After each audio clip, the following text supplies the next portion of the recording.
આ સુંદરતા જોઈને તો હું થોડી વાર સ્તબ્ધ થઈ ગયો કે આનું વર્ણન કઈ રીતે કરવું અને કયા શબ્દો વાપરવા એ ખબર જ ના પડી.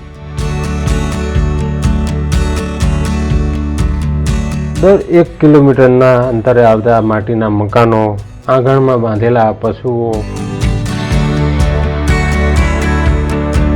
માણસો પોતપોતાના ધંધા રોજગાર ઉપર જતા હોય અને સૌથી વધારે તો આ ટાઈમમાં મને નાના ભૂલકાઓ સ્કૂલે જતા જોવા મળ્યા. ક્યાંક ચાલતા જતા હોય તો કોઈ સાયકલ લઈને જતા હોય, કોઈ વાહનોની રાહ જોતા હોય. મારા જેવા ડ્રાઇવિંગ કરવાના શોખીન લોકો માટે આ માખણ જેવા રસ્તાઓ ઉપર ડ્રાઇવિંગ કરવાની મજા જ આખી અલગ છે. આ છે સાગટાળા ગામ. દાહોદથી 70 કિલોમીટરના અંતરે આવેલું છે.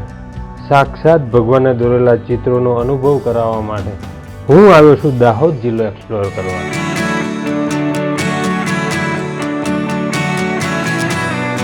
આ લેકના શૂટ કરવા માટે મારે 1 કલાક વેઇટ કરવી પડી, કારણ કે મેઘરાજા પરમિશન નહોતા આપતા. અત્યારે બી થોડો ચાલુ જ છે વરસાદ, તો બી અમે શૂટ કરી રહ્યા છે, કારણ કે હવે વેઇટિંગ થાય એવી નથી, કારણ કે આગળ બી એટલું જવાનું છે. અને આનું વેઇટિંગ કર્યું એ મને ખરેખર લેખે લાગે. આ દાહોદ જિલ્લાનું સાગટાળા ગામનું આ લેક છે, બહુ સુંદર. આ સાગટાળા લેક તેની સુંદરતા માટે બહુ જ ફેમસ છે. ચારેય બાજુથી પર્વતોથી ઘેરાયેલું. અત્યારે તો ચોમાસાની સિઝનમાં કાળા ડિબાંગ વાદળો, ઝરમર વરસાદ આ એની સુંદરતામાં વધારો કરે છે. આ ટ્રીપમાં મને એવું લાગે કે વરસાદ મારો સાથ છોડવા માગતો જ નથી. આ જૂનવાણી મકાનો જે નળિયાના પહેલાં હતા, આ બધું જોવા ખરેખર 15 વર્ષ પછી મને મળે.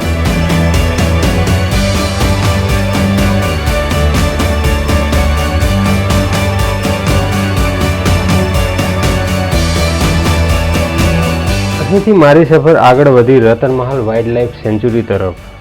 ચોમાસાની સિઝનમાં જ્યારે તમે જંગલના રસ્તા ઉપર હો અને એમાં બી વરસાદ આવે તો તમને મજા પડી જશે.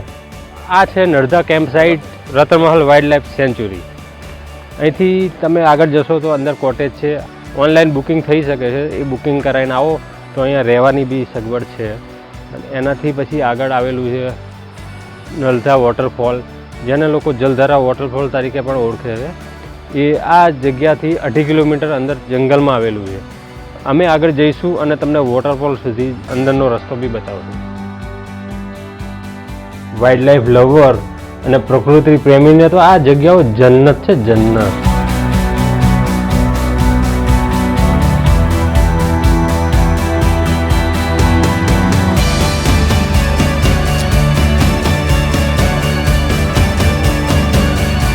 જંગલમાં જાઓ તો થોડું ધ્યાન રાખજો, કારણ કે રીંછ બી જોવા મળી શકે છે, કારણ કે જંગલ એમનું છે.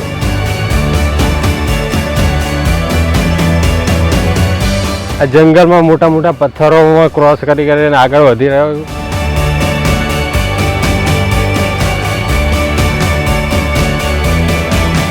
અહીંયા તમે પ્રોપર રસ્તો જોયો હોય ને તો જ આવવું. અહીંયા ગૂગલ બાબા કામ નહીં આવે બિલકુલ.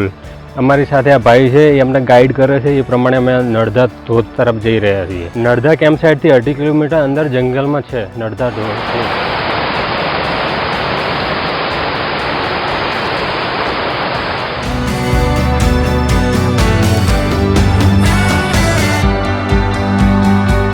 ફાઇનલી હવે મને ધોધનો અવાજ સાંભળવા મળ્યો છે.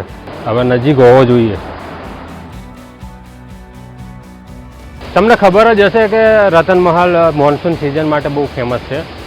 અત્યારે તમે જુઓ છો પાણીનો પ્રવાહ. આ પાણીનો પ્રવાહ તમને આ ઓગસ્ટ મહિનામાં સૌથી વધારે જોવા મળશે. અને નડધા ધોધ અમે જઈ રહ્યા છીએ. હવે લગભગ નજીક જ છે, 100-200 મીટર હશે, પણ પાણીનો બહુ ફોર્સ છે. લગભગ 2.5 કિલોમીટરનું ટ્રેકિંગ થઈ ગયું છે. ધીમે ધીમે આગળ વધી રહ્યા છે. હું રેસ્ટ કરવા ઊભો છું, થાકી ગયો છું. થોડો પથ્થરવાળો વિસ્તાર છે. ટ્રેકિંગ લોંગ છે. નાના છોકરાઓને લઈને આવો તો થોડું ધ્યાન રાખવા જેવું છે. આ ઘોર જંગલમાં આપણે બિલ્ડિંગની ઊંચાઈની જેમ 5-5 ને 7-7 માળના ઊંચા ઝાડ છે. નડધા વોટરફોલ, જે જલધારા વોટરફોલ તરીકે પણ ઓળખાય છે. અને આ વોટરફોલ માટે અમે 2.5 કિલોમીટર ટ્રેકિંગ કરીને આવ્યા છીએ. ટ્રેકિંગ કરતી વખતે એવું લાગતું હતું કે બહુ અઘરું છે, પણ અહીંયા આવ્યા પછી બહુ મજા આવી.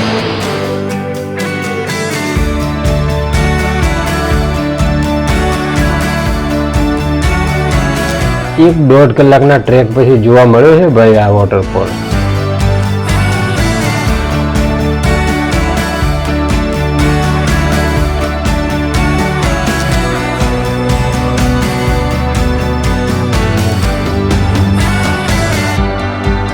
આટલું બધું ટ્રેકિંગ કર્યા પછી ભૂખ કેવી લાગે તો તમને ખબર જ હશે.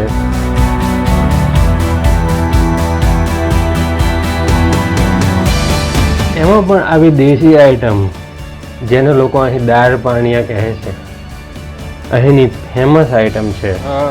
રતન મહલ આવો એટલે નળજા કેમ્પ સાઈડની સામે જે હોટલ છે, મુકેશભાઈ ચલાવે છે. આ દાળ પાણીયા કહે છે અહીંયા લોકો, અને આને દાળ જોડે ચોળીને ખાવાનું હોય છે. હવે હું ટેસ્ટ કરીશ.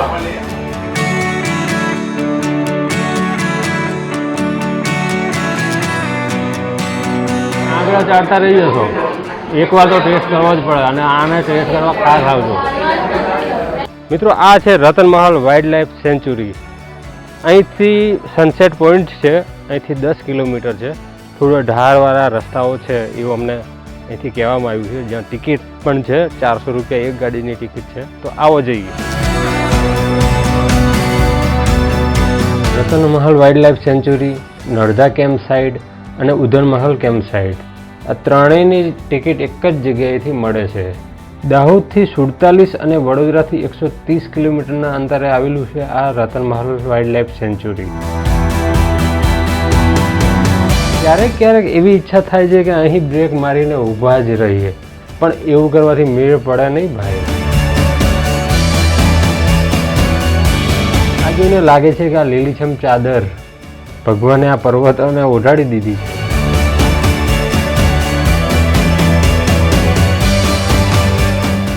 આ છે સનસેટ પોઈન્ટ. અહીંથી તમને સામે મધ્યપ્રદેશ દેખાય છે. આ બોર્ડર ઉપર આવેલો છે, અને દૂર દૂર સુધી ખાલી પર્વતો જ દેખાશે, બીજું કંઈ જ નહીં જોવા મળે તમને. એકદમ બોર્ડર ઉપર આ ગુજરાત છે, અને સામેની સાઈડ મધ્યપ્રદેશ છે. એક્ઝેક્ટ આ બહુ નીચેથી 10 કિલોમીટર ઉપર આવ્યા છીએ અમે.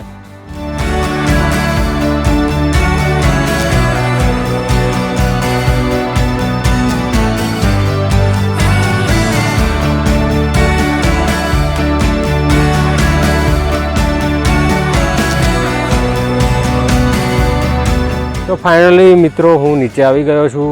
મેં બધા તમને સનસેટ પોઈન્ટના વ્યૂઝ બતાવ્યા. એક બાજુ મધ્યપ્રદેશ હતું, એક બાજુ ગુજરાત, વચ્ચે બોર્ડર હતી.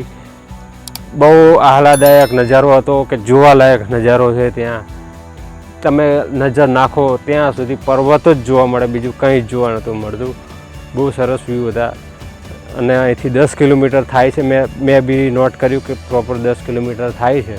તો હવે દિવસ પતવા આવ્યો છે, સનસેટ ઓલરેડી થઈ જવા આવ્યો છે, એટલે હું મારા વિડીયોને હવે પૂરો કરીશ. હવે ફરીથી મળશું નવા વિડીયો સાથે, નવા પ્લેસ સાથે. Thank you. જય હિન્દ.